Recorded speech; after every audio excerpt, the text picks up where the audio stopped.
ప్రభుత్వ సంక్షేమ పథకాలను ఇప్పిస్తామని చెప్పి ఎవరైనా నాయకులు డబ్బులు అడిగితే ఇలాంటి వారిని చెప్పుతో కొట్టాలని ఖైరతాబాద్ ఎమ్మెల్యే దానం నాగేందర్ ఘాటు వ్యాఖ్యలు చేశారు.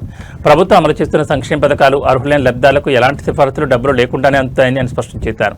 హైదరాబాద్ హిమాయత్ నగర్లో ఇందిరా మహిళా శక్తి చీరలను మహిళలకు దానం పంపిణీ చేశారు. ఈ సందర్భంగా దానం మాట్లాడుతూ ప్రభుత్వం ఇస్తున్న పథకాలను అందిపుచ్చుకుని మహిళలు లక్షాధికారులు కావాలని ఆకాంక్షించారు. మహిళా సంఘాలకు ఎలక్ట్రికల్ బస్సులు, రైస్ గోదాములు, పెట్రోల్ పంపులను ప్రభుత్వం అందిస్తుందని, సంఘాలు వాటి కోసం అప్లై చేసుకోవాలని సూచించారు.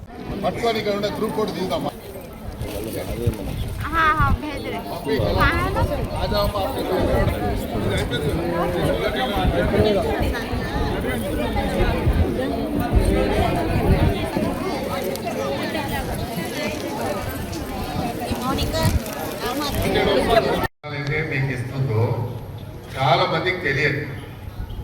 ఇప్పుడు ఏమన్నది బస్సులు వస్తే మీరే నడిపిస్తారు, ఆడవాళ్ళు బస్సు నడిపిస్తారా? గ్రూప్ ఉంటే ఒక బస్సు ఇస్తే మీరు ఒక్కొక్క రెంట్కి ఇస్తారు, మీకు నెలకు రెంట్ వచ్చేస్తుంది, రోజువారీ రెంట్ వస్తుంది, ट्रैवल इसे डेली वाली रेंट वस्तुदी। ग्रुप में बस आ गए तो आपको ट्रैवल वाले को देते उन्हें किराया देना, उससे आपका गोडाउन में ग्रुप కింద పెట్టుకుంటే ఎంతమంది ఇలా అప్లై చేసుకుని చెప్పండి. ముందే నాకు బస్సుల గురించి కానీ గోడౌన్ లక్షాధికారి కాకుండా కోటేశ్వరం ఎట్లయితారు? మరి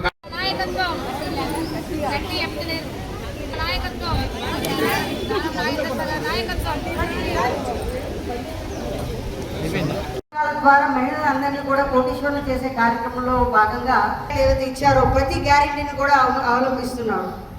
అలాగే మన రేవంత్ రెడ్డి అన్న గారి సర్కారులో ప్రతిదీ కూడా నడుస్తున్నది. అలాగే మన దానమన్న మీరు ఇందాక మొన్న జరిగిన ప్రోగ్రాంలో 50,000 రూపాయల్లో ఎగ్ కార్డ్స్ కానీ ఏదో బస్సులు కానీ మీరు మన అన్న చాలా యాక్టివ్గా ఉంటారు, ప్రతి ప్రోగ్రాంలో పాటిస్తారు.